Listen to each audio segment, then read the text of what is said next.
Carrier aviation is hard. It's not easy. It's not for the faint of heart. It's for it's for individuals who want to excel and do really well. And even when you're doing really well, it's really hard. And Mother Nature can come after you like a big dog. I mean, I've been in the North Atlantic flying and I launched one time to intercept a Russian bear back before when the Soviet Union was still alive and well and our deepest, baddest foe. And I launched, and it was horrible seas. I mean, the deck was going up and down 30 plus feet. And I launched to intercept the bear. I did that. I came back, and it took me 13 passes, 13 approaches to get aboard the boat. And it wasn't because I was doing, my passes were so bad. It's just the boat was going up and down 30 plus feet. Look at this tree right here. Turn around. See this tree? That's about 30 feet high. Imagine your runway going up and down that much in a period of about 4 to 5 seconds and rolling left and right about 10 or 15 feet. So it took me 13 times to come around before the deck actually settled down enough. It was only going up and down about 10 or 12 feet when I trapped finally. And then when I trapped, of course, you go to full power to stop until you're absolutely stopped, and then you bring the throttle back to idle. And then there's a guy that comes up in front of you and goes like this, and that means raise your hook, and then they pull you back a little bit, you raise your hook, and then you taxi off out of the landing area. Well, I did all that, and I started to taxi off the landing area, but the ship heeled so much that I actually started to slide because the deck was a little oily, and I started to slide left.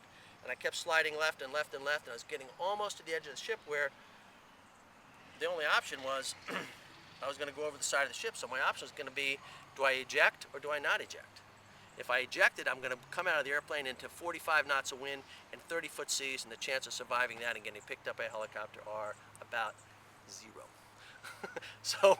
But the good news is the fighter gods and King Neptune and everybody else, they all came in my favor, and the deck moved back to the right, and I started sliding to the right, which was not a bad deal because there was a big island. The island, the big island where the captain and everybody sits up there, and the air boss was there, and I knew at least if I hit that, I wasn't going to go over the side that way. And I had all these wonderful 18-year-old kids out there working on the flight deck with chains, trying to chain me down, and the chains they were slapping on airplanes and grabbing them onto the flight deck. These little, we call them the little eyes where you can attach the chains. And the chains were popping, but they finally got me stopped and chained down. And thanks to all these wonderful 18-year-olds, actually a couple of them got hurt as the chains broke.